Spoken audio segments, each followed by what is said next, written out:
Hello, I'm Dr. Scott Wadier. And I'm Tommy Welling, and you're listening to the Fasting for Life podcast. This podcast is about using fasting as a tool to regain your health, achieve ultimate wellness, and live the life you truly deserve. Each episode is a short conversation on a single topic with immediate actionable steps. We cover everything from fat loss and health and wellness to the science of lifestyle design. We started Fasting for Life because of how fasting has transformed our lives, and we hope to share the tools that we have learned along the way.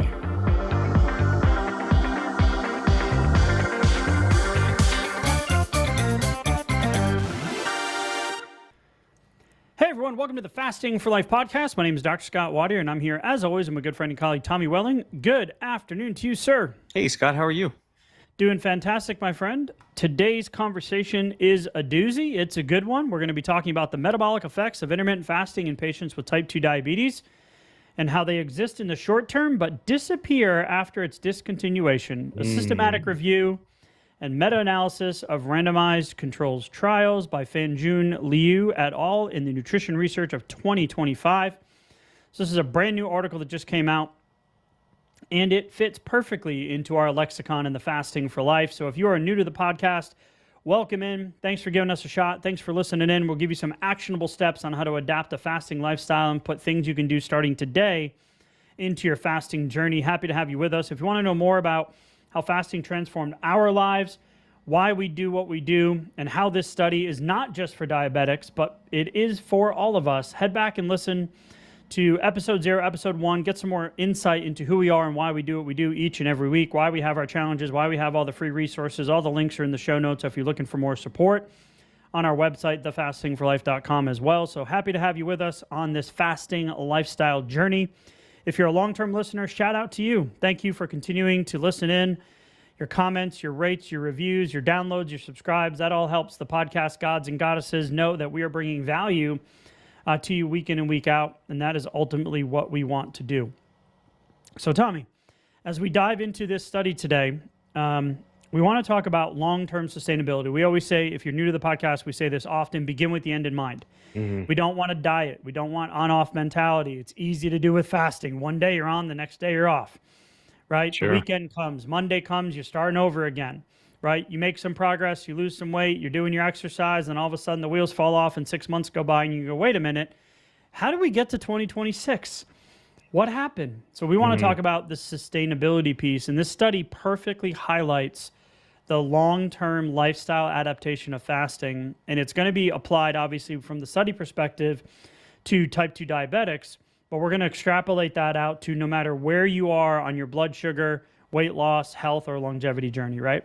Yeah, so when we're thinking about beginning with the end in mind, what's easy to do is think of, hey, I have a problem here that I'd like to solve, whether it's type 2 diabetes or prediabetes or a little bit of blood sugar mismanagement, or maybe just a little bit of extra weight around the midsection. Maybe it's low testosterone, maybe it's PCOS, maybe it's hormonal imbalance during perimenopause. Whatever it might be that you're trying to get a hold of and fix, what's easy to do is think, I have a problem, what's my solution? Okay, and if you're coming to fasting, then you're thinking, okay, fasting might be the solution for me. This might help. I've heard it's been helpful for maybe friends or family.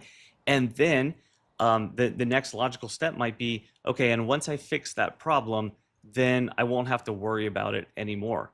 And that's kind of that feels like a tempting way to think about it, but it usually doesn't apply for things like anything metabolically related, anything physiologically related, because the issue that we created or that was created within our physiology over years and decades is typically, it's fairly easy to recreate, unfortunately, even after we put a patch on it or get it under balance and under control. So there's a level of vigilance that's required for long-term sustaining of that solution. And also what you want to keep in mind is while you're walking out the solution, while you're doing the fasting to get the weight off or to get the blood in balance and to fix your physiology, we're going to need to adapt those same tools so we can apply them later on, but in a different application for maintenance purposes, whether that's weight maintenance or blood sugar maintenance, or potentially probably both. we're going to be applying the same tools, but in a different way.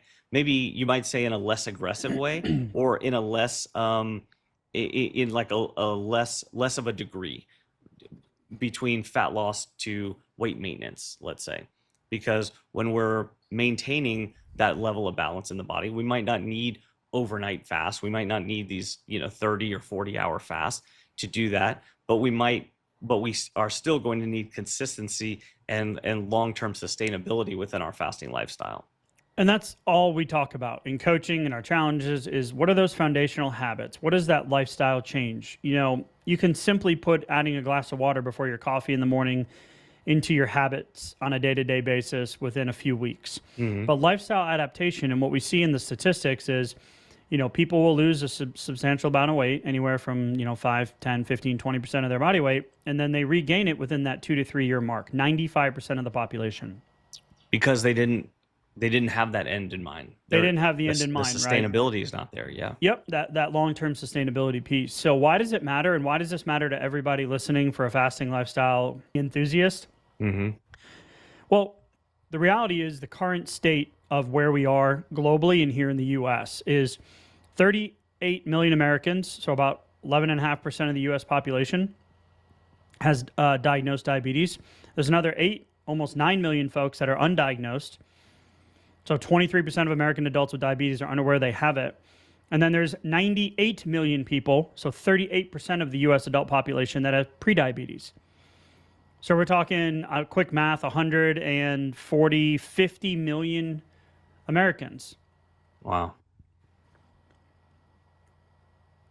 If we look at global rates, 589 million, 11% of the adult global population, about 1 in 9 adults are living with diabetes. There's a 252 million people globally that are undiagnosed. So now we're at 850 million folks that have some form of prediabetes or diabetes. So diabetes is a progression. That undiagnosed category in the U.S., that almost 100 million folks, this isn't something that just one day, boom, you got diabetes, right? I got the diabetes. Right. No. It's something that's progressive over the years, which is why it's no longer called adult onset. And now we're seeing staggering statistics in kids. We did an episode just a few weeks ago on this about the deleterious effects, because it starts with excess weight. It starts with fatigue. It starts with post-lunch crashes. It starts with poor sleep. It starts with your labs slightly being off. Your liver enzymes are a little elevated. Your cholesterol ticks up. Your blood pressure is starting to elevate. And then that leads into metabolic dysfunction or metabolic syndrome, where you're actually diagnosed with those things. Your panels are off. Your blood pressure is high. You now have metabolic syndrome. Then that leads to prediabetes, diabetes, cardiovascular disease, and early all-cause mortality. So the point here is we're going to look at the study because it really highlights the need for long-term change, habit formation, long-term lifestyle adaptation. The results in the study, if you are one of those folks that has that stuff going on, what is that? An ounce of, what is it, prevention. Tommy? Yeah, an ounce of prevention is worth a pound of cure, right? Absolutely. So let's talk about how we can manage this. If you're in the case of needing to reverse it, absolutely. But let's prevent it. Let's manage it from a day-to-day lifestyle adaptation. So let's get into some of the outline of the study and what the benefits were, because it was really cool to see what these different groups accomplished in the short-term studies. So they looked at 12. So here's the question. Does intermittent fasting produce both short and long-term metabolic effects in adults with type 2 diabetes? And are these effects sustained after discontinuing? Right? The scenario we don't want that we've been talking about. Yeah, but we can apply that same question to any level of blood sugar management or mismanagement, whether you're prediabetes or undiagnosed prediabetes, or just you have a history of it and maybe a little bit of blood sugar mismanagement or a little excess weight, a little weight loss resistance, if you will, if it's kind of tricky or getting trickier to get the weight off over time. That's a sign of, you could say that's a sign of pre-diabetes or pre early onset blood sugar mismanagement. Right. It's a sliding scale. Think of it as a big sliding scale rather than a on-off switch for diabetes specifically. Yep, absolutely. So let's look at it. So it's a systematic review and meta-analysis of 12 randomized controlled trials, 966 participants with type 2 diabetes. The researchers evaluated various fasting protocols, so time-restricted eating, which just means you are shortening the amount of time that you consume nutrition during your day, fast-mimicking diets, periodic fasting, which is kind of the 5-2 alternate day. I'll do a 24-hour fast here, and then a couple days of normal eating, and then another fast here, right? So periodic fasting. Yeah. Against standard interventions, so continuous calorie energy restriction, a Mediterranean diet, standard medical diabetes care, so ADA type stuff, American Diabetes Association type recommendations, and an ad libitum diet. So really just do what you want, and we'll track your progress, right? Okay. So they were looking at accessing the less than 3 month and long-term greater than 3 month benefits on glycemic control, weight, lipid profile, and safety, okay? So what were the results in the short term? Significant reductions in A1C, significant reductions in fasting plasma glucose or fasting blood sugar, right? Where you fast overnight and you go get the lab done the next morning, and significant reductions in body weight.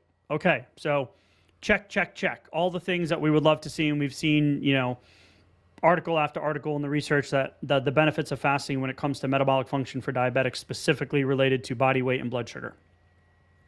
Also, the good cholesterol, the HDL went up, and the bad, air quotes, bad cholesterol went down. Excellent. All of those early markers, right, on that cascade that we mentioned, right, of the development of diabetes, cardiovascular issues, metabolic syndrome, etc. However, after greater than 3 months and stopping the fasting protocols, the benefits on A1C, fasting blood sugar, and body weight did not persist. These parameters returned to pre-intervention levels or were no longer statistically different than the control groups. I believe However, go ahead. I believe it. How interesting, right? Yeah. And it completely corresponds with what we know as far as the long-term weight loss management data, that 95% of people who get the weight off won't keep it off. And it's because of these same things, because of taking your eye off the prize. It's a matter of maintaining or not maintaining vigilance in the process to actually continue with the benefits of what you were doing differently. Because otherwise, it's not just tempting to return to old habits, it's also very easy physiologically for your body to find that old rhythm again. The same problems that you developed under the surface and physiologically before are very easy to recreate. They won't take those same decades to recreate. They can happen very, very quickly in a matter of months and usually less than years, or maybe just a couple of years, wherever it may have taken decades to develop those problems before. And so that's where the difference is. And if you don't take that with you on the beginning part of your fasting journey or your healing journey, then it can be tough to, kind of change directions and get that level of vigilance later, unless you see the evidence of these kind of things like this right here. And this is what we call the rebound effect, right? So why do the metrics return to baseline after stopping? Well, that just comes down to habit change and sustainability, right? Beginning with the end in mind. Have you been able to rewire your subconscious, your relationship with food, your stress management, your sleep hygiene, your ability to navigate social situations and loved ones that have the best intentions when they bring over the brownies, right? Or they invite you out to an impromptu lunch, or how do you adapt your fasting? And it's no different than eating vegan or carnivore, right? Far opposite ends of the spectrum. You need to be able to adapt that when you go out and you interact with the real world. Right. Right. So this rebound effect it's not, this isn't some big aha, some like, whoa, moment, right? Like, yeah, if you stay consistent, you're going to see the result. However, it did find that IF compared to standard dietary restriction, it finds that it's not inferior. It actually finds it's a little bit better because it offers more flexibility. And the time restricted eating often yields the best short term results, right? That's what we saw in the data. But again, the adherence and the personal preference matter in the adaptation of it into your lifestyle. So when you talk about personal preference, I mean, what I hear there is, like there's no perfect way to do a one meal a day, like an OMAD. So are earlier meals better than later meals? Yes, physiologically they're better. However, socially speaking, usually later meals mean more social opportunities. Yeah, dinner with the So family. yeah, dinner with the family, sure. Dinner opportunities, dates, opportunities abound typically later, during the more quiet times of the day, oftentimes. Um, and so being able to understand that and being able to say yes to some of those opportunities whenever they come up, and still maintaining your fasting lifestyle. Maybe, for me lately with a newborn, I've been basically no dinners for a while because I really want to protect that sleep and the insulin effect of. Any amount you can get. Yes, yes, for sure. I want it to be as high a quality as possible, and I know that later meals means more insulin response later in the day. My Yep. sleep will suffer because of it. It doesn't mean that I'll wake up just feeling like trash or that I'm not getting any real sleep right now. But what it means is I'm really trying to protect it and optimize it as much as possible. So that's my lifestyle adaptation right now. But if I was looking at things within my fasting lifestyle without any level of flexibility, just trying to do dinner to dinner to dinner to dinner, OMAD dinners, which we hear a lot as like a mainstay or kind of a default for a lot of A folks. preferred default. Yeah. Yeah. And then I wouldn't really be able to roll with the punches during this season of life for me and maintain a level of sanity, energy, and feeling like relative control over both the scale and how I'm feeling day to day. Yep. I want to share two personal anecdotes here. Okay. One is just something that happened recently. Grandma and grandpa are in town, and I went and took my son to get a haircut. Mm. And he loves going to this place, and it's one of those like men's haircut places, and they have like Oh, the that's fancy cool. massage chairs, and Yeah. it's really affordable too, which is cool. Nice. I don't tend to get my hair cut too often. I'm more kind of simple to the point. Wake up, it's dark out, don't need to look in the mirror, and I just go for the day. Right. That's how I like to live. Luckily, my wife likes it, so I Yeah. continue to do it. Right.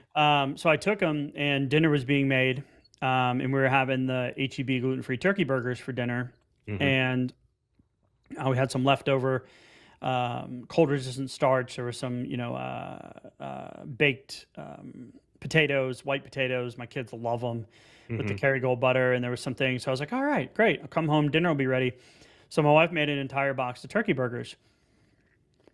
And so I had my 2 turkey burgers ready to eat.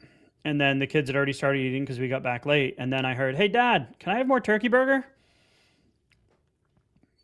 Sure. So I cut one of mine in half, gave it to my daughter.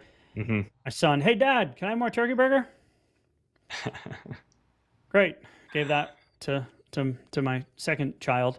Yeah. Third child, hey, Dad, can I have more turkey burger?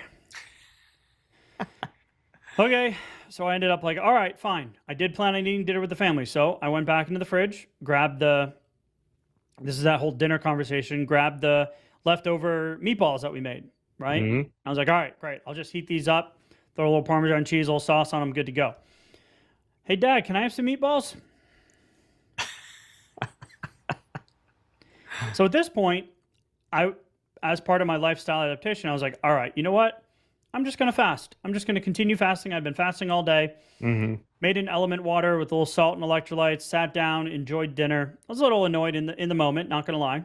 Right. And then I went to bed that night, and the stomach started to grumble. And I was like, crap. I wasn't mentally prepared to go to bed on a 24-hour fast. And some of you have done this. You know that your sleep is like your stomach has other ideas, right, for your Right. sleep Right. that Right. night.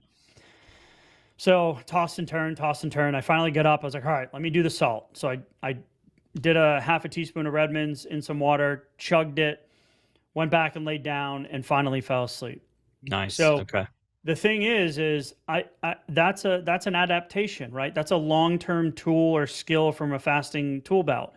There was Mhm. no need for me to put the kids to bed and then come down and make myself dinner at 8:30 at night. Yeah, yeah, yeah. What was your But that thought? Like, I know that had to be a thought though, right? Like, like oh, it was. I Oh, could I have thought some about it. food right now. And then Yeah. so why didn't you? What didn't you want to happen at that moment when you didn't have any food? Well, I knew the next day, today, that I had 3 and a half hour podcast record block, and Yeah. I have 6 coaching calls back to back to back to back to back until 5 o'clock. So I was like, if I eat late, I'm just not gonna be great tomorrow. Mm. It's a busy day. I don't Yeah. need it, right? So woke up feeling fantastic today, back on track. So this is what we're talking about in this long-term kind of like start stop. Those little lifestyle interventions, those little curveballs, right? In the application of a fasting lifestyle are typically that on-off mentality. Mm. Because one of the things that the study showed was long-term IF, when continued, still led to statistically significant benefits in A1C, blood sugar, and body weight.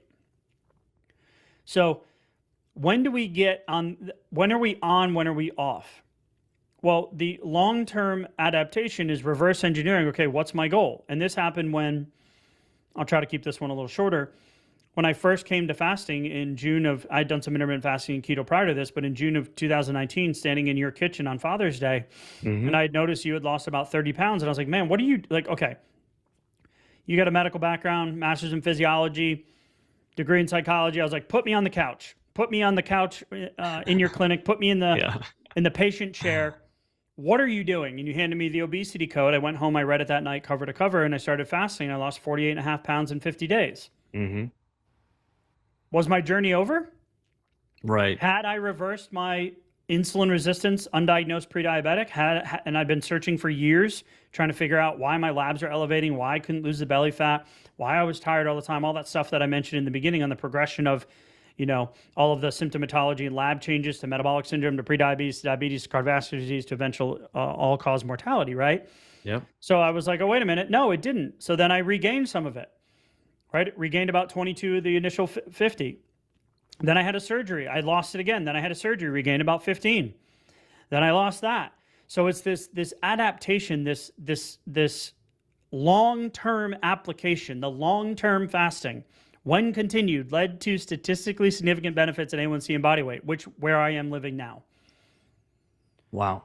So it's this mindset that we need to just shift to what is sustainable for you, right? The benefits fade after stopping, just like they fade after stopping lifting weights. You see the decrease in muscle growth, right? Sure. So this cycling on and off, they even say it in the study, may not give sustained improvements. Well, duh. Long-term regimens, long-term consistency will give you the glycemic and weight loss benefits comparable to those standard dietary strategies every single time. So how do we get it? If it's not a one-size-fits all, how do we get it to apply to you? Well, you need repetitions. You need trial. You need failing forward. You need to figure out what works for you. You need to be present time awareness in your decisions around your relationship with food and the foods you're choosing to eat when you do have your nutrition windows, right? Yeah. You also need some personalization along the process too, because everybody's different and everybody's history and physiology is different. Also, every step of your fasting journey can be a little bit different too, because that initial fat loss that you might be, aiming towards is usually the easiest part. It's usually the part where you're the highest motivated, but you also have the worst habits. You also have the most room for error because your caloric burn rate is at its highest because you're potentially at your highest weight that you will be as well. And so things tend to get a little bit trickier as you get closer and closer and closer to your forever number, your maintenance goal, whatever that looks like. You have the smaller margin of error. You have a slower caloric burn rate at that point. So it's really, really helpful to keep in mind the lasting benefits that you're kind of setting the stage for as you push forward into more consistency within your fasting lifestyle, but with an eye towards, okay, what would I do? We call a pause for purposes of gaining that confidence over regain, for example. We call that a momentary maintenance. So That's momentary much better maintenance, than the dreaded plateau. the dreaded plateau, right? When you think about it, when you take control over a period of maintenance, whether it's a couple of days or a week or maybe it's a month, where you're just looking to say, hey, what about if I just stop my fat loss phase right here for a moment and just try out something that's been working to see if I can maintain a level of control over the scale. So rather than getting frustrated at the scale because it's stopped and I feel like I'm at a plateau, nothing's working right now, all of these kind of negative self-talk phrases that easily kind of come into our brain. Instead of that, what if we just took a deliberate, intentional moment to say, well, you know what? This is a momentary maintenance for myself. So why don't I go the next week or two and see if I can just maintain a level of control over the scale in a way that feels like, yeah, I could do that. If I needed to do that for life or for months or for years, I could do that. That what happens at the end of that is a real mindset shift. It- Things are still improving physiologically speaking, but I think the mindset shift is much more important because for me at the beginning of my fasting journey especially, I had a lot of I had a very low confidence with regain. I was very skeptical that as soon as I stopped doing everything, the weight was just going to immediately like come back on. And so I was really like I wasn't scared of it. I was just very confident that that would be the case. So it took a bunch of little momentary maintenances so that I could just gain some confidence in this level of control because it felt like too good to be true. That some 20 or 25 pounds had finally come off that I was having trouble for the last 2 or 3 years to get that off at this point. And we hear that often too. We tend to focus on the things we don't do well. We focus on the negative. Oh, I broke my fast early. Oh, I kept my window open too late. Oh, Mm, I made bad food choices. mm, We really need to make sure that we double down and focus on the when we hit these momentary maintenances where it's not all going perfect and it's not all roses, like my example of dinner last night, mm. right? That we focus on the things that we can control, the things that improve our long-term goals, right? Our long-term sustainability, and really focus on the wins because that allows you to stay enough on track so you don't go backwards. Great point. So we tend to focus on the negative. And this used to happen when I ran clinics. We'd always have our monthly team meeting and we had metrics and KPIs and things we would track. And the staff would always want to start, especially if they were new, they'd always want to start with well, this isn't where this, and we didn't hit our numbers. And I'm like, no. Our goal was 50. We got to 48. Why are we not celebrating that we got to 48? What did we do well in Hmm. getting to the 48 new patients for that month? What did we do well in the 12 testimonials that we got, even though our goal was 15? So what? We missed 3. Who cares? Right. Yes, we want to look at where the gaps were, but we want to double down on the positive things that we've done in those improvements. And when you get stuck in the scale, the expectation of your efforts is not matching the number on the scale, there's either one of two things happening. Either you're in one of these places where your expectations are too high and you expect the scale just to be a downward slope, like a straight downward line, Hmm. and you're not taking into account for all those things that affect that number, that silly little number that taps into your identity on a day-to-day basis, Hmm. right? We need to focus on the positive things. When you get to these momentary maintenances or you get to these plateaus, this is a marathon, not a sprint. We need to focus on the things that you're doing well, double down on them, and don't try to continually push and add and extend the fasts and make all of these big, grandiose statements of I'm never going to eat this again or I'm never going to do that again, because that guilt shame cycle, when we get stuck, really undermines the long-term result-based goal that you want. So we need simple daily action steps. And that's why we have the resources. That's why we have the blueprint to fasting for fat loss, the links in the show notes. That's why we do the challenges, because most of the time we talk about this long-term sustainability. So the diabetes, pre-diabetes starting point of today's conversation, yeah, great. You might not be there. Well, let's never have you end up having to solve for that problem, Yeah. right? If you are there, you have a solution. In the short-term numbers prove it. And they even say in the long term, if you stick with it, the stick with it ability, if that's a word, Hmm. I just made it one, Yeah. is really what's going to give you that long-term change. Well, back at the beginning of the conversation, you mentioned being an enthusiast, and I heard you say something about fasting enthusiasts. So I want to Yeah. give a shout out to the fasting quiz that's on the website right Oh, now, yeah. because the fasting enthusiast is one of the fasting types that's like an outcome Your from fasting the quiz. persona, so to Your speak. fasting persona, exactly.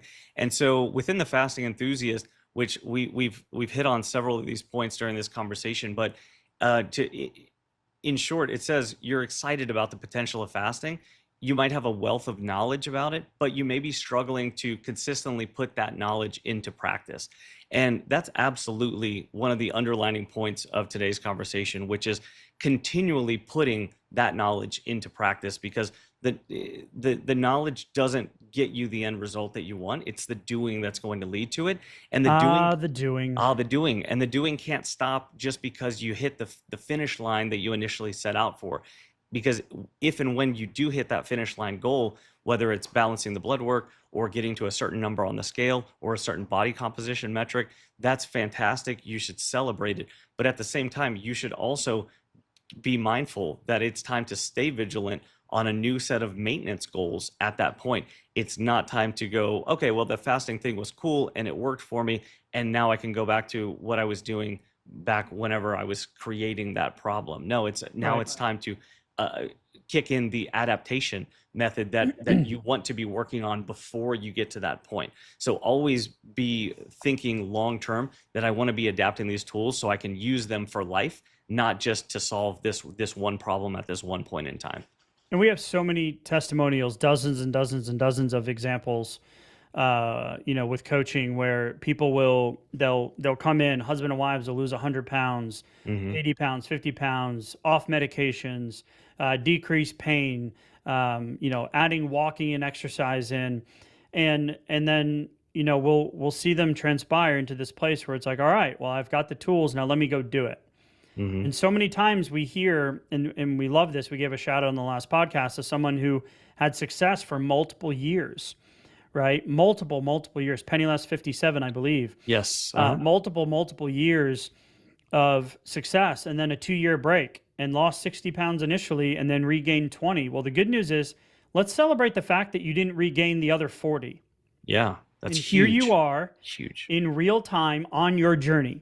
What actions, what decisions, what was working, how do you get back on track? That's the most important thing for long-term success, is this wonderful word that is not some magic pixie dust or fairy dust or magic easy button, but the word consistency, right? And the problem we see with this is impatience. The impatience in the process is what gets you frustrated and has you fall off, right? But impatience is a form of resistance. Absolutely. You're resisting the process. So we want to make it fun. Leverage the podcast, grab a resource, add to the Facebook community, come in and do a challenge with us, and just get a fire hose of a week or 2 weeks with us, where we're going to take you through an accelerated kind of conversation around how do we make this a long-term strategy. Because Tommy, as we wrap up, remember, when it comes to making meaningful, lasting changes for your health, consistency is ultimately the key. Intermittent fasting is a powerful tool. You need repetitions, you need skills, you need adaptability. But it's truly long-term habits that make the difference. Oh, agreed. Couldn't agree more. 100% of the time. So until next episode, stay curious, stay empowered, and keep living your fasting lifestyle. Tommy, as always, man, I appreciate the conversation, and we will talk soon. Thank you. Bye. So, you've heard today's episode, and you may be wondering, where do I start? Head on over to thefastingforlife.com and sign up for our newsletter, where you'll receive fasting tips and strategies to maximize results and fit fasting into your day-to-day life. While you're there, download your free Fast Start guide to get started today. Don't forget to subscribe on iTunes, Spotify, or wherever you get your podcasts. Make sure to leave us a 5-star review, and we'll be back next week with another episode of Fasting for Life.